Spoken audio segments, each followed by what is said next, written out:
What it is, man. Detroit versus everybody, man. Detroit, we rep the hardest, man. We gain the hardest. You know what it is, man. Detroit, CJ, holla at your boy when we get home. Don't forget to check out our sponsor, The Health Blaze, at thehealthblaze.com.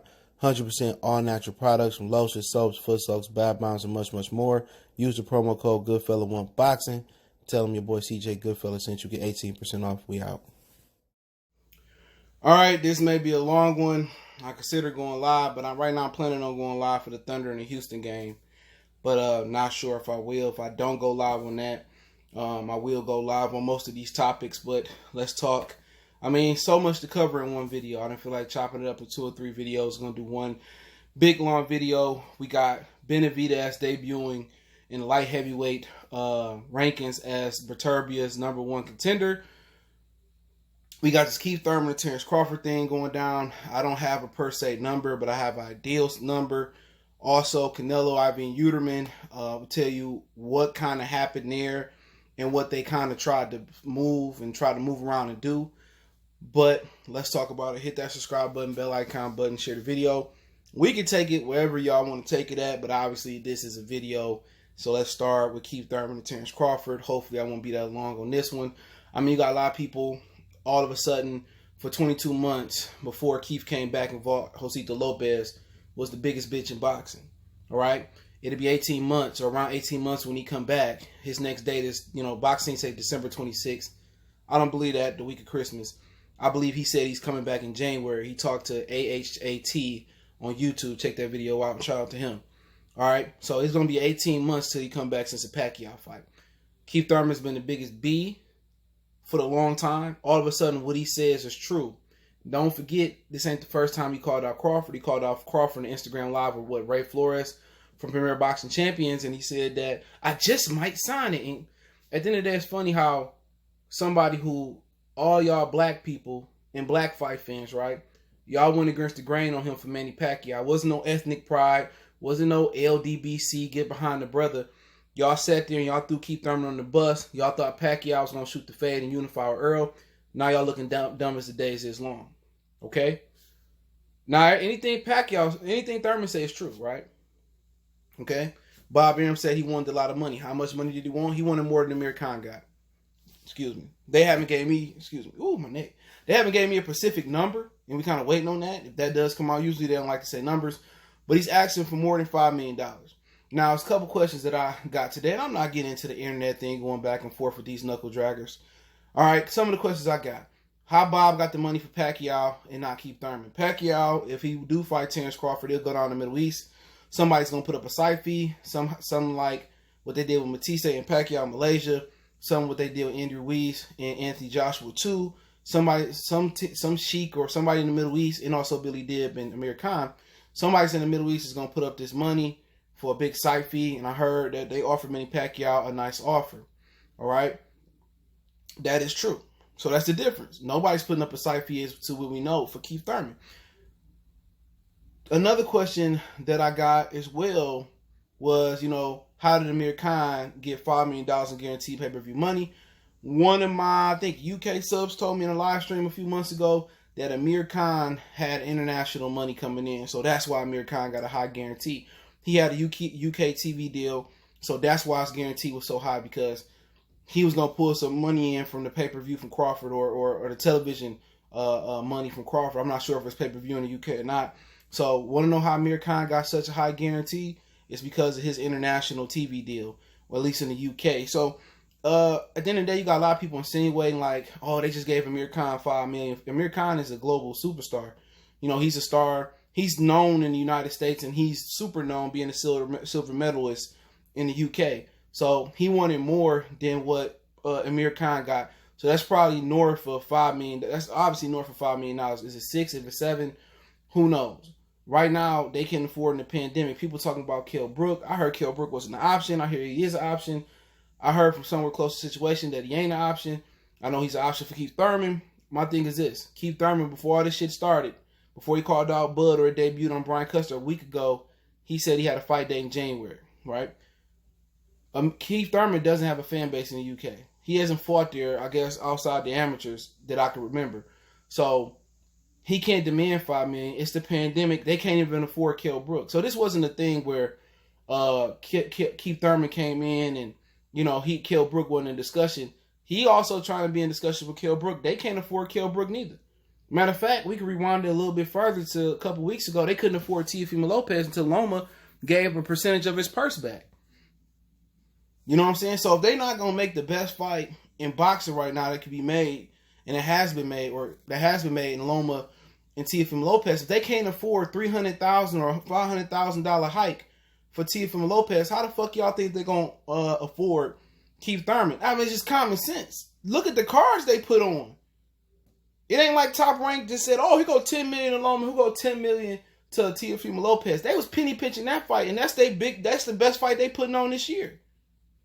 Even including Wilder and Fury 3 if that happened. So where is this, you know, at the end of the day, the whole situation is this. The rebuttal is, why does Al Heyman put the money up? I said that before Bomac put it out this morning before I seen it. Why don't Al put the money up? Nobody got a rebuttal. Al always demanding the most money from the Zone, Top Rank, whoever it be. But he not willing to put the money up for nobody else. Only time he put the money up was for Lomachenko and Gary Russell. And I think that went to a purse bid, but I can't really remember. But Keith Thurman won north of that money. Keith Thurman doesn't generate the TV money that Amir Khan generated in the UK. They don't have the gate to do it. So he knew that. He already got a fight date. If it's December 26th, if it's January, once again, he had been out 18 months. Almost 18 months again. So 22 months and 18 months. Y'all hated Keith Thurman for the 18 months. I mean, for the 22 months off. And y'all hating him for the 18 months. Now, everything he say is biblical. It's a joke to me. But he's asking more than what Amir Khan got. And he's not worth that. Especially not having the international backing and the live gate that Amir Khan has. So we move on. Canelo, Avni, and Yildrim. Okay? Let's talk about that. Try to make this video as quick as possible. What happened was Canelo super champion status took precedence over any other mandatory, right? But what they was trying to really do is Eddie Hearn was trying to position Callum Smith to get the belt, I guess, versus Yildrim or versus Canelo Alvarez. But what actually happened here is that they wanted to push Avni and Yildrim out regardless. They wanted to make him go fight a title eliminator. I'm just throwing this out here, not know if it's true. Possibly versus David Lemieux because he's number 3 in the sanctioned belt body. But the WBC knew they would look super crooked if they did that. And it's already people saying that we be crooks. That's what they call them, WBC. We be crooks. So they really was trying to get Yildrim pushed out his mandatory. And they was going to try to make him fight a title eliminator versus, I guess, a David Lemieux. Possibly a David Benavidez was also thrown out there. So, you know, they didn't want to look that crooked. Okay? They didn't want to look crooked. So they had to come to a compromise. Callum Smith is also a mandatory for the WBC. He holds the diamond belt because of the situation with Anthony Dirrell. Him and Anthony Dirrell were supposed to fight in LA. Dirrell tried to move it to Flint. Then Callum Smith, excuse the dog's barking. Then Callum Smith jumped into the World Series of Boxing. Anthony Dirrell said, no, I'm not doing that. So Dirrell was supposed to fight Benavidez for the real title. They made Callum Smith first fight in the World Series of Boxing for the diamond belt. Obviously, David Benavidez and Dirrell didn't fight. At first, Dirrell fell out with an injury. He fought Ronald Garville. He barely won that fight, got the title, lost it, then came back and fought, Anthony Dirrell and all that other shit. Dirrell picked up the title when Benavidez got caught for playing with the devil's dandruff. And pretty much he dropped it again because he missed weight. And we here. So pretty much Canelo's super champion status, franchise champion, status is the reason he got the shot. So they voted, 36-1? So I knew this since yesterday. Everybody pushing out like it's news. I said it yesterday. I'm not blowing my horn no more. Real motherfuckers is dying. And real people that come out with real content, that produce real music, real movies, real opinions, and don't produce fanboy shit like we scarce out here. So, at the end of the day, could I buck dance and sell out? You could. But personally, that's not me. So I'm going to keep picking real shit. People believe it, don't. I'm not trying to convince nobody. Y'all know who said it first. So, So Canelo, that's what happened. They tried to make Callum Smith. They tried to make Yildrim fight a title eliminator. Yildrim people said, F that. We want our title shot. The WBC didn't want to look no more crooked than what they were. Now you got Yildrim and Canelo. Now, like I said, I'm not going to make this video no longer than it got to be. David Benavidez is now debuted in the light heavyweight championship, WBC contender list. He is ranked number 1 after losing his belt on the scales. They give him a number 1 mandatory status as well. But before I go on that, Billy Joe Saunders said on Twitter, okay, this is funny. Billy Joe Saunders said on Twitter, and I'm going to cut myself off, and I got to talk about this. Billy Joe Saunders said on Twitter that Canelo wasn't trying to fight for the WBC belt when David Benavidez had it, all right? That is absolutely true. Okay, I'll put that tweet on the screen if I remember. And a lot of his boys is going to be like, oh, you know, whatever excuse. I can't even make an excuse for him. So, I mean, is it sad that he didn't want to fight Benavidez for the belt? No. It is what it is. Once he heard about what Benavidez did to Golovkin in the gym, he didn't want none. So, I mean, for people that's going to talk about that and bring that up, maybe talk about that in a live, but we already know Canelo's inconsistency. Canelo can get away with it because, one, he Mexican, one, he looked like an Irish Mexican, and two or three, he can get away with it because everybody, his contemporaries, his peers ain't doing shit. You know, Canelo is moving, moving buildings. Canelo is moving land. Canelo is moving mountains, and everybody else ain't doing shit. You got Crawford and Errol Spence. They're around here playing with each other. They don't want to make the biggest and best fight in boxing. AJ and Wilder played with it. I mean, Mandatory's got in between Tyson Fury and Obligations and AJ. I mean, they don't want to make Loma and Tank. I mean, come on. All the best fights that could be made in boxing, they never made Hurd and Charlo. You know, they bullshitting on Golovkin and Triple G3 for people who care about that. They bullshitting on Benavidez and Caleb Plant. Now that could be out the window unless Caleb Plant decided to move up if Benavidez is really moving up. So Canelo can get away with it, not just because of all those things I listed, you know, him being Mexican and, you know, having a distinguished look from other Mexicans. No, he can get away with it for the simple fact, you know, also his contemporaries ain't doing shit. Everybody is stagnant in boxing because of politics and because of the bull jive. So this is why we are where he is. Canelo, you can't blame him. He lost to Floyd every round and got more popular after it. You know what I'm saying? And he basically utilizing his right to dominate boxing. Had more people, you know, went out there and tried to fight the best. And then let politics get into it, you know, Canelo would look worse and worse and they had to fight him. But like Jamal Charlo, he should be fighting Demetrius Andrade. They're refusing to fight each other. So why should Canelo fight two motherfuckers who are refusing to fight each other? They should have to condense the division, and Canelo has earned the right to sit on the throne. And once you dudes fight it out, I'll fight the winner. But that's just what it is. But yes, David Benavidez has debuted in the top 10 or 15 lists of the WBC rankings. He is number one. He is Artur Beterbiev's number one contender. Don't know if he petitioned that. Don't know if he done that 68 pounds, at super middleweight. And is this him officially moving up to 175? Now there's other fighters that are fighting at like 40, but some of them are still ranked at 35. So I don't know officially if he's going to move up, but that's a bad fucking move. You know, unless they're going to make Artur Beterbiev the franchise champion, and Benavidez is going to fight for the regular belt, possibly versus Marcus Brown. He up there. I mean, John Pascal somewhere in there.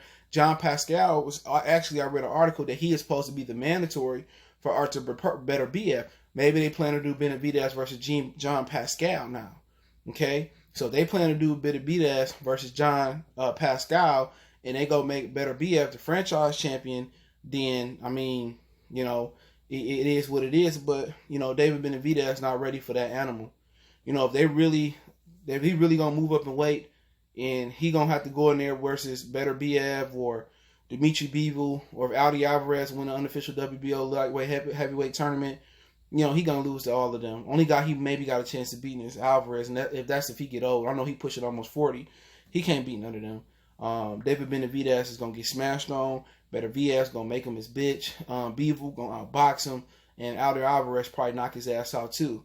But hey, it is what it is. If that's what he want to do, that's what he got to do, or that's what his body dictates that he can't make the weight no more. So be it. You know, you'll think he want to get his belt back versus Canelo. Now, there was a rumor going out there that got killed that Canelo would have to fight David Benavidez after he get done with Yildrim. That's not going to be the case. Now, Benavidez might stay at 168, but what's going to happen is they're going to elevate Canelo to franchise champion at 168. And Benavidez is going to be fighting for the regular title, possibly versus Jamal Charlo, maybe David Lemieux or something like that. So, I mean, boxing a dirty game, but Canelo, if David Benavidez stays as mandatory, or if he the number one guy, then Canelo is probably going to get elevated to franchise champion, and Benavidez is probably going to fight Jamal Charlo for the regular WBC championship belt, and Canelo will be franchise champion. But I don't envision Benavidez looking to fight Beterbiev no time soon. I know Beterbiev pushing 40, but he'll tear his ass out the frame. I mean, he can't beat no champions up there. You know what I'm saying? Right now, WBO don't have a champion, but I'm going to go ahead and say he can't beat Alvarez. But Gilberto Ramirez is left top ranked. He hasn't made a decision yet. DAZN, maybe he probably working on a deal with Al. I don't know. But maybe they do Gilberto Ramirez versus David Benavidez for the regular belt or something of that nature. But Benavidez, you know, what Lil Durk say, Beterbiev ain't what you want. You know what I'm saying? But hey, let me know what you guys think. Don't forget we on Facebook, Instagram, Twitter. You can reach out if you have a business question, inquiry, sponsorship, video request. Don't forget we on Facebook, Instagram, Twitter. Once again, Facebook group link in the description. If you ever got a question, business inquiry, sponsorship, video request, always hit me up. You got a YouTube question or you just want to chop it up, Twitter's the fastest way. Want to make a donation? CJ Good 313. Shout out to Ed. And somebody else sent me a donation. I forgot who it was, but you know who it was. Appreciate the love and support. PayPal link there. CJ Good is Good 313 is the Cash App, but all that's in the information. All the information is in the description. I'm trying to hurry to get done. Appreciate the love, support. Let me know what you guys think. We gone.